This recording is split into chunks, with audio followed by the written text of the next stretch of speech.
여러분, 만약 여러분이 살아온 세상의 상식이 통하지 않는 곳이 있다면 어떠실 것 같으신가요? 우리가 매일 숨쉬듯 누리는 평범한 일상들이 누군가에게는 상상조차 불가능한 철저히 감춰진 비밀일 수 있다는 사실에 대해 깊이 생각해 보신 적 있으신가요? 오늘 우리는 바로 그런 세상, 외부 세계와는 완벽하게 단절된 채 그들만의 독특한 규칙과 전통 속에서 살아가는 한 공간을 들여다보려 합니다. 단순한 정보의 나열이 아닌 그곳에서 태어나고 자란 한 탈북자의 생생한 경험을 통해 북한이라는 사회의 문화와 전통이 어떻게 한 개인의 삶을 형성하고 또 통제해왔는지 그 숨겨진 의미들을 함께 탐색해보고자 합니다. 우리가 오늘 만나볼 이야기는 바깥 세상과는 철저히 분리된 그들만의 독자적인 시공간 속에서 첫 숨을 내쉰 한 아이의 삶에서 시작됩니다. 그녀는 태어나는 순간부터 알 수 없는 베일에 쌓인 세상의 일원이 되었고 그 세상은 마치 거대한 유리벽으로 둘러싸인 듯 외부의 빛 한 줄기조차 허락하지 않았죠. 어린 시절 그녀의 눈에 비친 세상은 오직 그 유리벽 안에서만 존재했습니다. 학교에 가면 낡은 교실 벽에 걸린 김일성, 김정일 주석의 초상화가 가장 먼저 아이들을 맞이했고 수업 시간 내내 이 세상 모든 것의 중심이 바로 수령님이라는 가르침, 주체사상 교육이 끊임없이 이어졌습니다. 마치 모든 퍼즐 조각이 오직 한 방향으로만 맞춰지도록 강요되는 듯한 느낌이었을 겁니다. 집으로 돌아와도 풍경은 크게 다르지 않았습니다.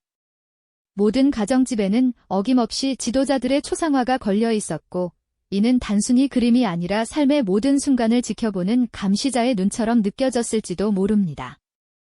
아이들은 자연스럽게 그들의 존재를 삶의 절대적인 기준으로 받아들이며 성장했죠. 일상은 배급을 기다리는 긴 줄과 함께 흘러갔습니다. 식량이나 생필품을 받기 위해 길게 늘어선 사람들의 모습은 그들의 삶이 얼마나 국가의 통제 아래 놓여 있는지를 묵묵히 보여주는 상징과도 같았습니다. 우리가 마트에 가서 원하는 것을 자유롭게 고르는 모습과는 너무나도 다른 풍경이죠. 그들의 세계관은 미디어를 통해서도 철저히 통제되었습니다. 텔레비전을 켜면 오직 북한 당국이 송출하는 방송만이 흘러나왔고 외부 세계의 소식은 완전히 차단된 채 오직 자신들의 체제를 찬양하고 선전하는 내용으로 가득했습니다.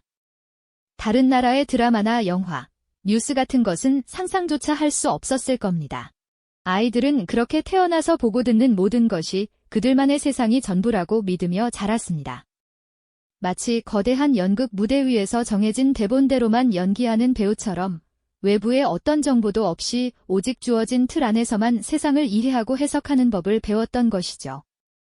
이러한 환경 속에서 자란 아이는 자연스럽게 우리가 아는 상식과는 전혀 다른 초기 세계관을 형성하게 됩니다. 자유로운 사고와 비판적 시각은 설 자리가 없었고 오직 체제가 요구하는 대로 사고하고 행동하는 것이 미덕이자 생존 방식이었을 테니까요.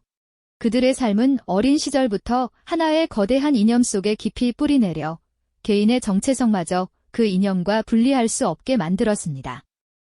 외부 세계의 관점에서 보면 너무나도 낯설고 때로는 이해하기 어려운 이러한 성장 과정이 바로 한 탈북자의 삶을 이야기하는 가장 중요한 출발점이 되는 것입니다. 우리가 알던 세상과는 너무나도 다른 시작점이죠. 그녀의 어린 시절은 그렇게 외부와 차단된 채 오직 북한 사회만이 존재하는 유일한 세상이라는 믿음 속에서 흘러갔습니다. 교육은 배움의 기회이기보다는 사상을 주입하는 통로였고 일상생활의 모든 순간은 국가의 감시와 통제 아래 놓여 있었죠. 미디어는 진실을 알리는 창이 아니라 오직 체제의 목소리만을 전달하는 확성기 역할을 했습니다. 이러한 독특한 문화와 사상이 개인의 삶에 어떤 영향을 미쳤을지 우리는 아마 상상하기조차 어려울 것입니다. 그 모든 것이 그녀의 세계관을 만들었고 그녀가 세상을 바라보는 유일한 시각이 되었으니까요. 다음 이야기에서는 이처럼 베일에 쌓인 세상에서 벌어지는 더욱 기이하고 충격적인 일상 속 문화들을 함께 살펴보겠습니다. 지난 시간에 예고해드렸던 것처럼 오늘은 그 베일에 쌓인 땅에서 펼쳐지는 우리에겐 상상조차 어려운 일상 속 문화들을 좀 더 깊이 들여다볼까 합니다. 그곳에서는 우리가 당연하게 여기는 개인의 자유나 선택권이 얼마나 다른 의미로 다가오는지, 그리고 그것이 한 사람의 삶을 어떻게 규정하는지 함께 살펴보시죠. 마치 거대한 연극 무대 위에 놓인 배우들처럼 모든 개인이 정해진 각본과 역할에 따라 움직여야 하는 사회를 상상해 보셨나요? 북한의 일상은 바로 그런 모습에 가깝다고 할 수 있습니다. 그들의 삶을 지배하는 가장 강력한 요소 중 하나는 바로 성분이라는 태어나는 순간부터 개인의 모든 것을 결정짓는 보이지 않는 낙인입니다. 이 성분은 단순히 사회적 계층을 나누는 것을 넘어 마치 유전 암호처럼 한 사람의 직업, 거주지, 배우자 선택, 심지어 자녀의 미래까지도 미리 결정하는 절대적인 기준이 되곤 하죠. 어떤 이들은 태어날 때부터 핵심 계층으로 분류되어 상대적으로 나은 기회를 부여받지만 또 다른 이들은 동요 계층이나 적대 계층으로 나뉘어 사회의 변두리로 밀려나 아무리 노력해도 그 굴레를 벗어나기란 거의 불가능합니다. 마치 정해진 레일 위를 달리는 기차처럼 평생을 그 범주 안에서 살아가야 하는 운명이라고 할 수 있죠. 개인의 능력이나 노력보다는 조상의 배경이 훨씬 더 중요하게 작용하는 우리로서는 쉽게 납득하기 어려운 현실이 아닐 수 없습니다. 또한 그들의 일상에는 체제 이념이 숨쉬는 공기처럼 모든 곳에 스며들어 있다는 표현이 어쩌면 가장 정확할 겁니다. 아침에 눈을 뜨는 순간부터 잠자리에 들 때까지 모든 미디어와 교육은 오직 수령과 당에 대한 충성과 감사를 주입하는 데 집중됩니다. 아이들이 부르는 동요부터 어른들이 읽는 신문, 심지어 집안의 벽을 장식하는 그림까지 모든 것이 체제에 대한 찬양과 결속을 강조하는 메시지로 가득 채워져 있죠. 외부 세계의 정보는 철저히 차단된 채 오직 국가가 허락한 이야기만이 진실로 받아들여지는 세상에서 개인의 세계관은 자연스럽게 국가가 의도한 방향으로만 형성될 수밖에 없을 겁니다. 마치 거대한 스크린에 비치는 단 하나의 영상만을 보고 자라는 것과 같다고 할 수 있겠죠. 그리고 서로를 감시하는 눈초리는 그들의 사회를 더욱 독특하게 만듭니다. 인민반이라는 조직을 통해 이웃의 작은 속삭임 하나까지도 귀담아 듣고 보고해야 하는 의무가 부여되기도 합니다. 이러한 감시체계는 사람들의 마음속에 깊은 불신과 함께 자기 검열의 습관을 심어주어 겉으로는 모두가 한마음인 것처럼 보이지만 사실은 누구도 진정한 속마음을 터놓기 어려운 환경을 조성합니다. 투명한 유리 상자 안에서 살아가듯 개인의 사생활이란 개념 자체가 희미해지는 사회를 상상해 보셨나요? 자신의 생각이나 개성을 드러내는 것은 자칫 체제에 반하는 위험한 행동으로 간주될 수 있는 곳이죠. 이처럼 북한 사회는 개인의 꿈이나 욕망보다는 집단의 목표와 수령님의 뜻이 언제나 우선시되는 문화를 가지고 있습니다.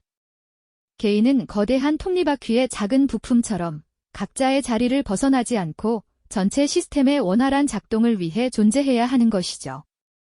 이러한 문화와 사상이 개인의 삶을 얼마나 깊이 통제하고 규정하는지 우리는 아마 상상하기조차 어려울 것입니다. 이 모든 것이 그녀의 세계관을 만들었고 그녀가 세상을 바라보는 유일한 시각이 되었으니까요. 다음 이야기에서는 이처럼 독특한 문화 속에서 살아가는 사람들의 더욱 구체적인 일상과 그 안에서 피어나는 인간적인 고뇌들을 함께 살펴보겠습니다. 우리가 함께 걸어갈 그들의 일상은 어쩌면 여러분의 상식을 완전히 뒤엎을지도 모릅니다. 집단의 목표와 수령님의 뜻이 개인의 삶을 규정하는 곳에서 평범한 문화와 전통조차도 우리가 아는 바와는 전혀 다른 모습으로 변모하곤 하죠. 예를 들어 우리가 명절이라고 하면 가족과 함께 오순도순 모여 맛있는 음식을 나누고 덕담을 주고받는 따뜻한 순간을 떠올리잖아요. 하지만 그곳에서의 명절은 개인적인 기쁨보다는 체제에 대한 충성심과 집단적 단결을 과시하는 국가적인 행사로 치러지는 경우가 많습니다. 명절 아침, 주민들은 일제히 김일성, 김정일 동상이나 초상화에 참배를 드리고 당이 주관하는 각종 문화 행사나 집단 체조에 참여하며 하루를 보내곤 하죠. 마치 거대한 연극 무대 위에서 모두가 정해진 각본대로 움직이는 배우처럼 말입니다. 개인의 자유로운 선택이나 즐거움보다는 국가가 정해준 방식대로 기쁨을 표현해야 하는 획일적인 분위기가 지배하는 것이죠. 우리가 당연하게 여기는 나만의 즐거움이라는 개념 자체가 희미해지는 순간을 상상해 보신 적 있으신가요? 결혼식 풍경은 또 어떻고요? 남녀가 사랑으로 맺어지는 아름다운 언약의 순간이 아니라 이 또한 체제의 질서 속에서 치러지는 하나의 의례로 여겨집니다. 신랑 신부가 어떤 옷을 입을지, 어떤 음식을 대접할지, 어떤 음악을 틀지는 개인의 취향보다 당의 지침이나 사회적 통념에 따라 정해지는 경우가 대부분입니다. 화려한 드레스나 턱시도 대신 정해진 예복을 입고 사랑의 세레나데 대신 체제 선전 가요가 울려 퍼지는 피로 현장을 상상해보세요. 개인의 개성이나 취향이 존중되기 어려운 모두가 비슷한 모습으로 축하하고 박수 쳐야 하는 분위기 속에서 과연 진정한 설렘과 행복을 느낄 수 있을까요? 심지어 삶의 마지막 순간인 장례식조차도 체제의 그림자에서 완전히 벗어나기 어렵습니다. 슬픔을 표현하는 방식이나 절차마저도 정해진 틀 안에서 이루어져야 하는 경우가 많다고 하죠. 개인적인 슬픔보다는 사회주의적 도덕과 집단주의적 가치에 부합하는 방식으로 애도를 표해야 하는 것입니다. 우리의 삶에서 가장 사적이고 감정적인 순간들마저도 그들의 세상에서는 공적인 통제의 대상이 될 수 있다는 사실이 우리에게는 참으로 놀랍고 당혹스럽게 다가올 것입니다. 여가 활동 또한 마찬가지입니다. 자유롭게 취미를 즐기거나 원하는 곳으로 여행을 떠나는 것은 꿈도 꾸기 어렵습니다. 대신 국가가 주관하는 집단체조나 단체 활동에 참여하며 공동체 의식을 함양하는 것이 중요하게 여겨지죠. 수만 명이 일사불란하게 움직이며 하나의 그림을 만들어내는 집단체조는 그들의 체제 선전 도구이자 개인의 존재가 집단 속에 녹아드는 모습을 상징적으로 보여주는 장관이기도 합니다. 하지만 그 웅장함 뒤에는 개인의 자율성보다는 완벽한 통제와 규율만이 존재한다는 사실을 우리는 간과할 수 없을 겁니다. 그리고 앞서 잠깐 말씀드렸던 주민감시체계는 이 모든 일상 속에 깊숙이 뿌리내려 있습니다. 인민반이라는 조직을 통해 이웃의 일거수일투족이 감시되고 보고되는 것은 단순히 외부 침입을 막는 것을 넘어 주민들 스스로를 통제하는 강력한 기제로 작동하죠. 옆집의 작은 속삭임, 늦은 밤 들려오는 수상한 소리, 심지어는 누군가의 표정 하나까지도 감시의 대상이 될 수 있습니다. 이는 사람들의 마음속에 깊은 불신과 함께 끊임없는 자기 검열의 습관을 심어주어 겉으로는 모두가 한마음인 것처럼 보이지만 사실은 누구도 진정한 속마음을 터놓기 어려운 환경을 조성합니다. 투명한 유리 상자 안에서 살아가듯 개인의 사생활이란 개념 자체가 희미해지는 사회를 상상해 보셨나요? 자신의 생각이나 개성을 드러내는 것은 자칫 체제에 반하는 위험한 행동으로 간주될 수 있는 곳이죠. 물론 이러한 통제 속에서도 사람들은 살아가기 위한 나름의 방식을 찾아냅니다. 국가 배급 시스템이 원활하지 않을 때 비공식적으로 운영되는 장마당은 주민들의 생계를 책임지는 중요한 공간이 됩니다. 이곳에서는 물물 교환이 이루어지고 외부 세계의 정보가 은밀하게 유입되기도 하며 때로는 금지된 물품들이 거래되기도 합니다. 공식적인 배급소 안은 또 다른 생존을 위한 역동적인 시장 풍경이 펼쳐지는 셈이죠. 하지만 이 역시 당국의 엄격한 감시와 통제 아래에서 이루어지며 언제든 단속의 대상이 될 수 있는 위험을 안고 있습니다. 이처럼 북한의 일상은 우리가 상상하는 자유로운 개인의 삶과는 거리가 멉니다. 모든 문화와 전통, 심지어 개인적인 감정의 표현 방식까지도 체제 유지를 위한 도구로 활용되는 것이죠.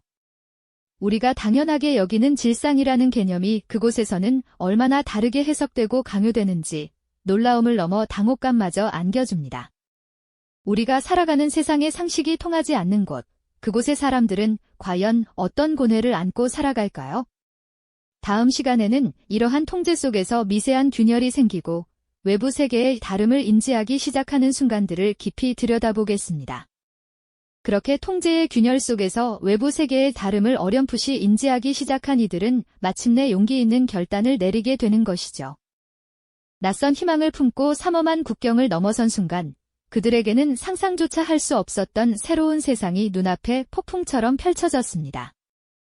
오랜 억압의 그림자에서 벗어나 맞이한 압도적인 자유와 풍요는 하지만 처음부터 온전한 환희만을 안겨주지는 않았습니다.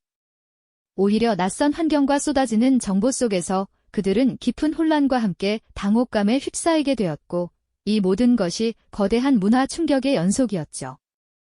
북한에서 너무나도 당연하게 여겨지던 모든 관습과 개념들이 이곳에서는 완전히 다른 모습으로 존재했으니 말입니다. 그야말로 상식을 뒤엎는 충격이었죠.